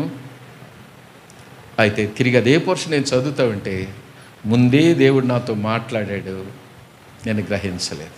రేపు మనకు చూడు, ఈ వాక్య ప్రకారం 100 అడుగుల్లో ఇయ్యబోతున్నాడు అని చెప్పి దేవునికి కృతజ్ఞత చెల్లించి తిని పడుకున్నాం. తెల్లారి లేచి అక్కడ పోయేటప్పటికి వాడు వచ్చున్నాడు. అన్నాడు, ఏమండి మీ దేవుడు చెప్పాడా ఎన్ని అడుగులు వేయమన్నాడు అని. చెప్పాడు అన్నాడు. ఎన్ని అడుగులు అన్నాడు. 100 అడుగులు అన్నాడు. 100 అడుగుల కంటే ఒక్క అడుగు కూడా వేయను అన్నాడు. సరే కానీ అని చెప్తూ వచ్చాను. It is a challenging between both of us. అతను స్టార్ట్ చేశాడండి. కొద్ది సమయానికి నీళ్లు రావటం ఆరంభమైంది. 90 అడుగులు వేసిన తర్వాత నా డ్రిల్లర్ లోపలికి పోవట్లేదండి. ఈ ఫోర్స్ 3 కుటుంబాలకు సరిపోతాయి, నేను ఆపేస్తానండి అంటాడు. అది ఎట్లా ఆపేస్తావు? నీ దేవుడు ఎన్ని అడుగులు చెబుతాడు అన్ని అడుగులు వేస్తానన్నావు కదా, 100 అడుగులు వేయాలన్న. దేవుడు గొప్పవాడు, నేను నమ్ముకున్న దేవుడు గొప్పవాడు అని నేను చెబుతూ ఉంటాను. సరే అతను చెబుతూ వచ్చాడు. కింద రాయబడిందండి, నేను వేస్తుంటే లోపల పట్టలేదు. ఒక ప్రక్క ఈ వాటర్ ఫోర్సు, కింద రాయి పోవటం లేదు. నేను నష్టపోవటం నీకు ఇష్టమైతే చెప్పు, నేను వేస్తానని అంటూ వచ్చాడు. కాబట్టి ఎంతసేపు వేసినా లోపలికి పోని ఏమి లాభమని. చూడు, నిన్నేదో కథ చెబుతూ వచ్చావు, అలాంటి వాడు కాదు నా దేవుడు. మాట ఇస్తే నెరవేరుస్తాడని చెబుతూ వచ్చాను. మాట ఇచ్చాడు, నెరవేర్చాడు. నా దేవుడు నమ్మదగినటువంటి వాడని కొన్ని మాటలు చెప్పి పంపించడానికి సహాయపడ్డాడు. ఆ రీతిగా 85లో పూర్తి చేసుకుని 86 జనవరి 1న అదే ఇంట్లో చేరటం జరుగుతూ వచ్చింది. 87లో అమెరికా పోవటానికి ఒక చిన్న అప్లికేషన్ వేస్తూ వచ్చాను. ఢిల్లీలో మా సబ్జెక్ట్లో అమెరికాలో చదువుకోవటానికి 200 అప్లికేషన్లు పిలిపించారు. దాంట్లో 50 మందిని పిలిచారు. అందరిట్లో ఒక హాల్లో కూర్చున్నారు. వెళ్ళకముందు నాకు పలానా మినిస్టర్ ఉన్నాడు, నాకు పలానా ఎంపీ ఉన్నాడు అందరు చెప్పుకుంటూ ఉన్నారు. నేను మౌనంగా ఉన్నాను. ఎందుకు చెప్పండి? మనకుంటే కదా. అందరు కలిసి మేమంతా చెప్పిన తర్వాత నువ్వు మౌనంగా ఉండాలి, నీకు ఎవరు ఉండాలో చెప్పు అన్నారు. నేను ఎందుకు మౌనంగా ఉండాలి, నేను చెప్తూ వచ్చాను. మీ అందరికంటే పెద్ద రికమెండేషన్ ఉందని చెప్పానండి. వాళ్ళంతా ఒక్కసారి స్టన్ అయిపోయారు. మినిస్టర్లు ఎంపీలని మనం చెబితే మనందరికంటే వీడు పెద్ద రికమెండేషన్ ఉందంటే, వీడు ఏమైనా రాజీవ్ గాంధీ రికమెండేషన్తో ఏమైనా వచ్చాడేమో. నేను చెబుతూ వచ్చాను, రాజీవ్ గాంధీ కాదు, నేను నమ్ముకున్న దేవుడు ఇస్తే ఎవరు ఆపలేరు, నా దేవుడు ఇవ్వకపోతే ఎవరు కూడా ఇవ్వలేరు అన్నాను. మీరు ఎట్లా నవ్వారు? అందరూ ఒక్కసారి నవ్వి, ఇంకా నువ్వు లోపలికి పోవటం కూడా వేస్ట్ అని చెప్పారు. నేను చెప్పాను, మీ ముఖాలు చూశాను కదా, మీ ముఖాలు కాదు, ఆ రోజు అక్కడ ఉన్నటువంటి వాళ్ళ మీ ముఖాలు చూశాను కదా, లోపల వాళ్ళ ముఖాలు కూడా చూసి వెళ్తాను, నాకు వస్తుందని నేను చెప్పట్లేదు అన్నాను. ఆ రోజుకి ఈ రోజు కూడా నేను చెబుతున్నానండి, వాళ్ళకంటే తెలివి కలిగిన వాడిని, జ్ఞానం కలిగిన వాడిని అని ఆ రోజు అనుకోలేదు, ఈ రోజు కూడా అనుకోవట్లేదు. ఆ సంవత్సరం దేవుడు నాకు ఇచ్చిన వాగ్దానం ఏంటంటే, ద్వితోపదేశకాండం 28:14, నిన్ను తలగా ఉంచుతా కానీ తోకగా ఉంచాను. దేవుడు ఎంత గొప్పవాడంటే ఆ వాగ్దానం ఎట్లా నెరవేరుస్తాడో నాకు అర్థం కాలేదు. తీసుకున్నప్పుడు ఇంటర్వ్యూ అయిపోయింది, రిజల్ట్ వచ్చింది, పేపర్లో వేశారు. పేపర్లో వేస్తే నా పేరు నేనే నమ్మలేకపోయాను. ఎందుకు చెప్పండి? ఎలాంటి రికమెండేషన్ లేదు నాకు వస్తుందని అస్సలు అనుకోలేదు. ఇంటర్వ్యూ పోయాను, జస్ట్ మర్చిపోయాను, నాకు రాదు అనుకొని నేనే నమ్మలేకపోతూ వచ్చాను. దేవుడు నమ్మదగినటువంటి ప్రభు గొప్పవాడు. మరి రూపాయి కూలి చేసుకున్నటువంటి నా యొక్క జీవితంలో ఆ దినాల్లో 87 మరి వాళ్ళే టికెట్ ఇచ్చేసి మరి బిజినెస్ క్లాస్లో అమెరికాకు పంపించి అక్కడ చదువుకోవటానికి దేవుడు అవకాశాన్ని ఇస్తూ వచ్చాడు అని నేను చెబుతున్నాను. దేవుడు ఎంతైనా గొప్పవాడు. నా యొక్క జీవితంలో ఎప్పుడు కూడా ఫ్లైట్లో వెళ్ళి అక్కడ విదేశాల్లో నేను చదువుతానని అస్సలు అనుకోలేదు. ఇంటర్ చదివితే చాలు ప్రభువా, డిగ్రీ చదివితే చాలు ప్రభువా అనుకున్నాను. ఈ దేవుడు ఎవరు అంటే, అడిగిన వాటికంటే, ఊహించిన వాటికంటే అత్యధికంగా చేయ శక్తి కలిగినటువంటి దేవుడని నిరూపిస్తూ వచ్చాడు. నేను యూనివర్సిటీలో సెలెక్ట్ అయిన తర్వాత ఫస్ట్ సాటర్డే ఒక బిట్టర్ ఎక్స్పీరియన్స్ వచ్చింది, చేదైనటువంటి అనుభవం. ఈయన వెంకటేశ్వర యూనివర్సిటీలో ప్రతి శనివారం వాళ్ళ పట్టం పెట్టి పూజ చేస్తారు. ఆ పూజకు ముందు హెడ్ ఆఫ్ ది డిపార్ట్మెంట్ ఏం చేస్తాడంటే స్టాఫ్ మీటింగ్ అనే సర్క్యులర్ పంపిస్తాడు. అందరూ వచ్చి కూర్చుంటారు. ఆ సమయంలో ఒక బాపనాయన వచ్చేసి మంత్రాలు చదివి అవన్నీ పంచి పెడతామంటాడు. ఆయన మంత్రాలు చదువుతుంటే సాతాండు అంటున్నాడు, చూడు వీళ్ళందరికంటే నువ్వు జూనియర్ మోస్ట్ చిన్నోడివి, అందరు ఏం చెప్తే అది చెయ్యి, ఏం చేస్తే వాళ్ళు ఏం చేస్తే అది చెయ్యి, లేకపోతే నీ సంగతి పట్టుకుంటాడు, నీ సంగతి చూస్తాడు మీ ప్రొఫెసర్. ఇంకో ప్రక్క దేవుడు అంటున్నాడు, నా కోసమే నేను ఈ డిపార్ట్మెంట్కి తీసుకొచ్చాను, నువ్వు నా కొరకు సాక్షిగా ఉండాలి. ఇంత లోపల ఆయన మరి పూజ కార్యక్రమం అయిపోయింది, కొబ్బరికాయ కొట్టాడు, హారతి తీసుకొని వచ్చేటప్పుడు అందరు లేచి నిలబడ్డారు. ఈ పోరాటంలో ఒక చిన్న తీర్మానం చేసుకుంటూ వచ్చాను, ఏదన్నా కానీ దేవుని కొరకే నిలబడతాను, దేవుని కొరకే నిలబడతాను. అందరూ కళ్ళకద్దుకుంటా ఉన్నారు, నేను మౌనంగా ఉన్నాను. తర్వాత నీళ్లు తీసుకొచ్చి పోస్తా ఉన్నాడు చేతిలో. వాళ్ళు తాగి ఇట్లా తలకి రాసుకుంటా ఉన్నారు. తలకిందుకు తాగటం అంటే పర్వాలేదు, కానీ తలకిందుకు రాసుకుంటే నాకు అర్థం కాలేదు. నేను ఎప్పుడు కూడా వాళ్ళని అడగలేదు, మిమ్మల్ని కూడా అడగను, ఏమనుకోవద్దండి. సరే, ఆ తర్వాత కొబ్బరి తీసుకొస్తే నాకు వద్దన్నాను, అరటిపండు తీసుకొస్తే నాకు వద్దన్నాను. బాపనాయన అంటాడు, అరటిపండు ఏం కాదు సార్, తీసుకోండి అన్నాడు. వద్దు అని చెప్పాను. నా ఎదురుగానే మా హెడ్ ఆఫ్ ది డిపార్ట్మెంట్ ఉన్నాడు అనమాట, ప్రొఫెసర్. ఆయన నా వైపు ఎలా చూస్తున్నాడంటే చాలా భయంకరంగా, చాలా తీక్షణంగా చూస్తున్నాడు. ఆయన అట్లా చూస్తున్నాడని నేను అంతవరకు గమనించలేదండి. ఎందుకంటే వాళ్ళంతా డిస్ట్రిబ్యూట్ చేస్తున్నారు, తింటున్నారు, తాగుతున్నారని నేను తల ఉంచుకొని మౌనంగా ఉంటూ వచ్చి ఆయన చూసే చూపులు చూడగానే నా ఒళ్ళంతా చెమటలు పెట్టినాయి. ఒకరోజు అనుకున్నటువంటి విధానంగా తన రూమ్కి వెళ్ళాల్సి వచ్చింది. అనవసరంగా తిట్టేశాడు.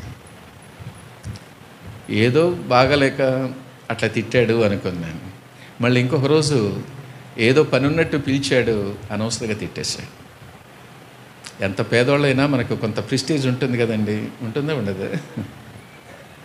నేను అనుకున్నాను, ఈ డిపార్ట్మెంట్లో ఉంటే ఈయనతో ఇలానే తిట్లు పడాలి, బయటికి వెళ్ళి కనీసం క్లర్క్గా బ్రతకొచ్చు, రేపు రిజైన్ చేద్దాము అని అనుకుని ఇంటికి వెళ్ళాను. ఓటంతోనే ఒక వ్యక్తి పట్టుకునే వ్యక్తి ఉన్నారు కదండి, తను అంటూ వచ్చేసింది. అంటే యూనివర్సిటీలో పొజిషన్ని రిజైన్ చేయటం అంటే ఎంత కలవరం ఉంటుందో ఆలోచించుకోండి. నా ముఖంలో తను కనిపెట్టింది, ఏంటి అలా ఉన్నావు అంది. పొట్టివాళ్ళు గట్టివాళ్ళని మీ అందరికీ బాగా తెలుసు కదండి. సో తనతో నేను చెప్తూ వచ్చాను, ఇంతకుముందు జరిగింది నీకు చెప్పలేదు, మళ్ళా జరిగింది, రేపు నేను డిపార్ట్మెంట్కి వెళ్ళటం లేదు, ఐఎమ్ గోయింగ్ టు రిజైన్ అని చెప్తూ వచ్చాను. తొందరపడద్దు. ఎందుకు తొందరపడతావు, దేవుడు ఇచ్చాడు నీకు, ఇద్దరం కలిసి ప్రార్థన చేద్దాం, దేవుడు మన పక్షాన కార్యం చేస్తాడని చెబుతూ వచ్చాను. ఆ రోజు రాత్రి కొంచెం ఎక్కువసేపు ప్రార్థన చేశాం. మాకు ఏదన్నా సమస్య ఉంటే ఇద్దరం కలిసి ప్రార్థన చేస్తాం. దేవుడు అద్భుతంగా మా పక్షంగా మా ప్రార్థన ఆలకిస్తూ వచ్చాడని చాలా సందర్భాలు నేను చెప్పగలుగుతాను. తెల్లారి డిపార్ట్మెంట్కి వెళ్ళేటప్పటికి ఆయన గొంతు పట్టుకెళ్ళింది. ఎవరికైనా ఏదైనా చెప్పాలంటే కాగితం మీద రాసి ఇట్లా ఇస్తున్నాడు అనమాట. అంటే మీరు అనుకుండొచ్చు ఆయన గొంతు పట్టకబెట్టేట్టు వీళ్ళు ప్రార్థన చేసి ఉంటారు అని. కాదు, ఏం జరిగిందో తెలియదు. కానీ కొద్ది రోజుల తర్వాత తిరుపతిలో ఉండేటువంటి చౌల్ట్రీస్కి వెళ్ళి విషయం తీసుకొని చనిపోయాడు. వాళ్ళ ఇంటి వాళ్ళకి కూడా తెలియదు ఆయన అలా చనిపోయింది. 3 రోజుల తర్వాత చూస్తే శరీరం అంతా ఉబ్బింది, భయంకరమైన వాసన. ప్రియమైనటువంటి వాళ్ళరా, ఆ రీతిగా చనిపోతాడని ఎవ్వరు కూడా అనుకోలేదన్నమాట. ఎందుకు నేను చెబుతున్నానంటే జకర్యా 2:7 చక్కటి మాట ఉంది, నిన్ను ముట్టినటువంటి వాడు నా కనుగుడ్డు ముట్టినటువంటి వాడు. దేవుని బిడ్డలకు ఎవడైనా ఏదైనా చేస్తే, తలంచితే మనం ఏం చేయనవసరం లేదు, కానీ దేవుడు చూసుకుంటాడు. హామాను మొర్దెకైని యూదులందరినీ చంపడానికి ప్రయత్నం చేస్తూ వచ్చాడు. దేవుడు ఏం చేశాడండి, యూదులను కాపాడి హామాను ఏ ఉరికొయినైతే మొర్దెకైని ఉరి తీయటానికి వేశాడో దాని మీద ఉరి తీసినట్లుగా చూడగలుగుతున్నాను. దేవుని బిడ్డలారా, ఈ లోకంలో ఉన్నటువంటి శత్రువుకు భయపడిన అవసరం లేదు, అధికారులకు భయపడిన అవసరం. దేవుని కొరకు నమ్మకంగా ఉండు, నీ పక్షంగా దేవుడు ఉంటాడు అని నేను చెబుతూ ఉన్నాను. ఈ రీతిగా మరి మా జీవితం కొనసాగుతూ ఉంది. తర్వాత అమెరికాలో ఉన్నప్పుడే మళ్ళీ రీడర్ పోస్ట్ రావటం జరిగింది. రీడర్ పోస్ట్ అయిన తర్వాత టైం అయిపోయింది కాబట్టి క్లుప్తంగా చెప్పి నేను ముగించడానికి ప్రయత్నం చేస్తాను. 96లో మా డిపార్ట్మెంట్లో ఒకే పోస్టు ప్రొఫెసర్ పోస్ట్ వచ్చింది. ప్రొఫెసర్ పోస్ట్ వస్తే నాకంటే సీనియర్స్ 3 ఉన్నారు. నాకు చదువు చెప్పినటువంటి ఒక వ్యక్తి మేడం ఉన్నారు. కాబట్టి నేను వేయలేదు, అసలు అప్లికేషనే వేయలేదు. రేపు ఈరోజు సాయంకాలం లాస్ట్ డేటు. ఈరోజు ఎంఎస్సి వాళ్ళు ప్రాక్టికల్ చేస్తుంటే నేను, ఆ మేడం, నా జూనియర్ 3 కూర్చున్న ఎంఎస్సి వాళ్ళు ప్రాక్టికల్ చేస్తున్నారు. వాళ్ళు చేస్తుంటే మేము ఊరికి అట్లా అబ్జర్వ్ చేస్తూ ఉంటాం అనమాట. ఆ మేడం అండి, జయంతిరావు నువ్వు ప్రొఫెసర్ పోస్ట్కి అప్లై చేసావా అని. నేను చేయలేదు మేడం అన్నాను. ఎందుకు అని.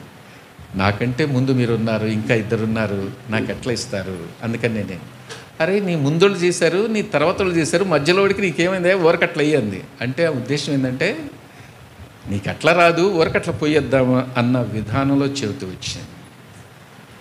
ఎందుకో ప్రార్థన చేసుకుంటా వచ్చాను, మౌనంగా ఉండి దేవుడు వేయమంటూ వచ్చాడు.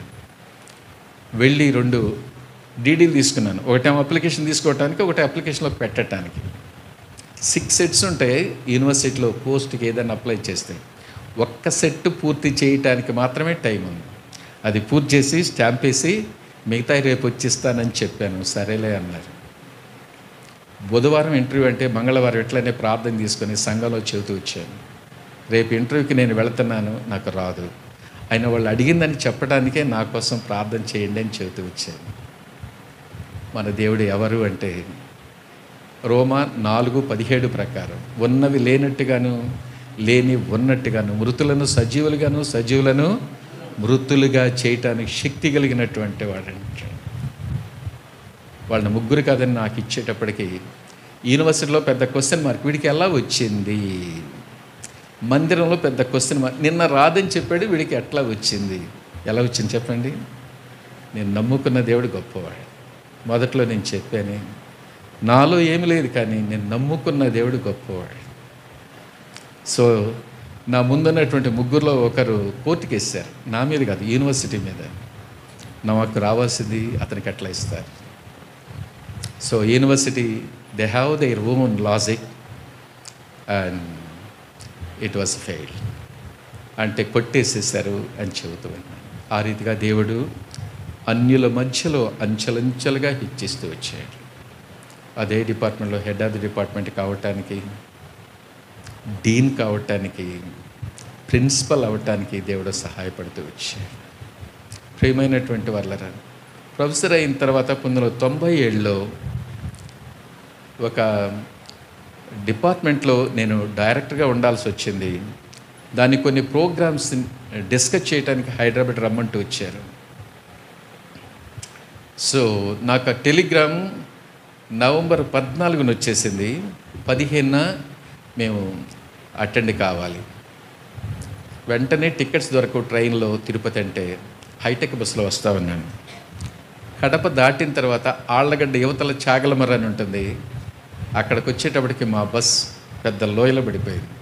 కారణం ఏంటంటే అక్కడ చిన్న టర్నింగ్ ఉంది. టర్నింగ్లో కంట్రోల్ చేయలేక మరి మాది పడిపోయిందో, లేకపోతే అందరు నిద్రపోతుంటే నేను ఎందుకు నిద్రపోకూడదు అనుకునేటువంటి డ్రైవరు నిద్రపోతే పడిపోయింది. డ్రైవర్ చనిపోయాడు ఆన్ ద స్పాట్. చాలామంది చనిపోయారు. చాలామంది కాళ్ళు చేతులు ఇరిగిపోయారు. కొంచెం దెబ్బ తగిలినటువంటి వాళ్ళని ఆళ్ళగడ్డ హాస్పిటల్లో, ఎక్కువ దెబ్బలు తగిలినటువంటి వాళ్ళని కర్నూలు హాస్పిటల్లో చేరుస్తూ వచ్చారు. నా పనంతా ముగించుకొని వచ్చేంతవరకు నా భార్యకు ఇలాంటి యాక్సిడెంట్ అని నేను చెప్పలేదు. దాన్ని పేపర్లో వేశారు, టీవీలో చూపించారు, రేడియోలో అనౌన్స్ చేస్తూ వచ్చారు. అంటే అంత సివియర్ అనేటువంటిది. వచ్చిన తర్వాత తనతో చెప్తూ వచ్చాను, దేవుడు చేసిన మేలును బట్టి దేవుని ఇంట్లో చిన్న కృతజ్ఞత కూడిగా పెట్టుకోవడానికి దేవుడు సహాయపడుతూ వచ్చాడు. అందరూ మీలాంటి వాళ్ళు అడుగుతూ వచ్చారు, డ్రైవరే చనిపోయాడు, చాలామంది చనిపోతే నీకు చిన్న దెబ్బ కూడా తగలకుండా ఎట్లా దేవుడు కాపాడాడు? నేను ఒకటే చెప్తూ వచ్చాను, కీర్తన 34:7. యెహోవా యందు భయభక్తులు కలిగినటువంటి వారిని దేవుడు తన దూతలను చుట్టూ ఉంచి వారిని కాపాడుతాడు. నా పితరులైనటువంటి షడ్రక్ మెషక్ అబేద్నెగో దానియేలును కాపాడినటువంటి దేవుడు నన్ను కాపాడాడని నేను చెబుతున్నాను. దేవుని బిడ్డలారా, దేవునికి నమ్మకంగా ఉండండి, దేవుని యందు భయభక్తులు కలిగి ఉండండి. మన పితరులను కాపాడినటువంటి దేవుడు ఆయా పరిస్థితుల నుంచి నేను కాపాడటానికి శక్తి కలిగినటువంటి దేవుడు అని నేను చెబుతున్నాను. తర్వాత పిల్లలకు మరి బాగా చదువుకున్నారు, వాళ్ళకి ఉద్యోగాలు వచ్చినాయి, పెళ్ళిళ్ళు అయిపోయినాయి. సో అంటే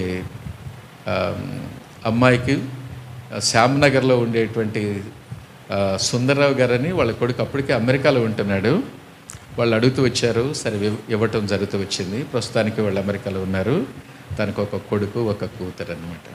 తర్వాత కొడుకు పెద్దోడైనా కూడా చెల్లి పెళ్ళి అయినాకనే నేను చేసుకుంటానన్నాడు. ఆ రీతిగా చేయటం జరిగింది. చాలా సంబంధాలు చూస్తూ వచ్చాం, కానీ హెబ్రోన్లో ఉండేటువంటి సిస్టర్స్ ఒక అమ్మాయిని గురించి చెబుతూ వచ్చారు. ఆ అమ్మాయి ఎవరంటే ఆర్ఎస్ఎస్ కూతురు డాక్టర్ అన్నమాట. ఆయన క్రైస్తవులను చాలామందిని కొట్టించి జైల్లో వేసినటువంటి వాడు. ఆ ఇంట్లో ఒక అమ్మాయి ప్రభు నమ్ముకున్న దానికి బయటికి వెళ్ళగొట్టేశారు. అలాంటి వాళ్ళకి మీలాంటి వాళ్ళు సహాయం చెబితే ఎవరు చేస్తారు అని మాకు పెద్ద ప్రశ్న వేస్తూ వచ్చారు హెబ్రోన్ సిస్టర్స్. సరే చూసిరమని చెప్పాను నా భార్య. నేను చూసి వచ్చింది, తన సమాధానం అనిపించింది. నేను కూడా హైదరాబాద్లో ఒక అసెంబ్లీకి 2 రోజుల మీటింగ్స్ కోసం పోయి అమ్మాయిని పిలిపించాను. తన తమ్ముడు తను వచ్చింది. తన సాక్ష్యం చెప్పమన్నాను. విన్న తర్వాత నాకు సమాధానం అనిపించింది. కూతురికి ఎట్లా పెళ్లి చేసుకున్నామో కోడలకు కూడా అన్నీ మేమే ఇచ్చి పెళ్లి చేసుకున్నాం.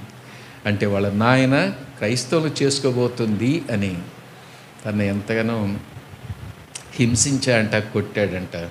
నువ్వు ఏం చేసినా కూడా నేను దేవుని నమ్ముకున్నటువంటి వాళ్ళని చేసుకుంటానని తన దేవుని కొరకు నమ్మకంగా ఉంటూ వచ్చాను.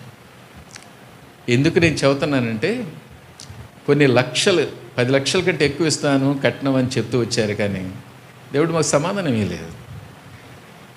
అంత కట్నం కంటే తను చేసే పని ఏంటంటే, ఎవరు కనపడినా వాళ్ళు హిందువులు కానీ ఎవరైనా సరే దేవుని మాట చెప్పకుండా ఒక కరపత్రం ఇవ్వకుండా తను మౌనంగా ఉండదన్నమాట. సో ఆటో ఎక్కినా క్యాబ్ ఎక్కినా కూడా దేవుని గురించి చెబుతుంటాను. అంతకంటే ఇంకా సంతోషం ఏముంటుందండి. కాబట్టి తను ఎంసీఏ చేసింది, పెళ్లి కాకముందు ఉద్యోగం చేసేది. కొడుకు ఉద్యోగం వద్దన్నాడు, నా ఒక్కడి శాలరీ సరిపోతుంది అన్నాడు. కూతురు కూడా కొంతకాలం పనిచేసింది. ప్రెగ్నెన్సీ వచ్చిన తర్వాత అల్లుడు కూడా చాలు, ఒక్కరి జీతం చాలు అంటూ వచ్చారు. వీళ్ళకిద్దరు కొడుకులు, వాళ్ళకేమో ఒక కొడుకు ఒక కూతురు. వాళ్ళు అమెరికాలో ఉన్నారు, వీళ్ళు హైదరాబాద్లో ఉన్నారు. అందుకనే మేము తిరుపతిలో తిరుపతి నుంచి ఈ మధ్య వాళ్ళ దగ్గరికి వచ్చామన్నమాట. నా భార్య బ్యాంకులో పనిచేసేది. 2001లో రిజైన్ చేసింది, క్షమించండి, వాలంటరీ రిటైర్మెంట్ తీసుకుంది. తనకిచ్చిన పరిచర్య చేసేటువంటిది. నేను కూడా 2014లో వాలంటరీ రిటైర్మెంట్ తీసుకున్నాను. యూనివర్సిటీ వాళ్ళు ఒప్పుకోలేదు, మీ సర్వీసెస్ మాకు కావాలి. ఆ 2 సంవత్సరాలు చేస్తే ఇంకా 3 సంవత్సరాలు యూజీసీ ఇస్తుంది. టోటల్ 5 years నాకు వద్దు అనుకున్నాను. ఎందుకంటే దేవుని కొరకు నేను చేయాల్సింది ఎంతో ఉంది. కాబట్టి ఎంతకాలం ఈ పొట్ట కోసం జీవించాలి. పిల్లలు సెటిల్ అయిన తర్వాత రిజైన్ చేయాలనుకున్నాను, చేయటం జరుగుతూ వచ్చింది. ఆ రీతిగా దేవుడు అంత సవ్యంగా జరుగుతూ ఉండేటప్పుడు వాళ్ళ చదువులో సహాయపడ్డారు, ఉద్యోగాలు సహాయపడుతూ వచ్చారు, పెళ్ళిళ్ళలో సహాయపడుతూ వచ్చాడు, వాళ్ళకి బిడ్డలను ఇస్తూ వచ్చారు. అంత సవ్యంగా జరుగుతున్నప్పుడు దేవుడు అట్లా ఒక జర్కిస్తూ వచ్చాడు మా జీవితంలో. 2013లో తనకు బ్రెస్ట్ క్యాన్సర్ వచ్చిందనమాట.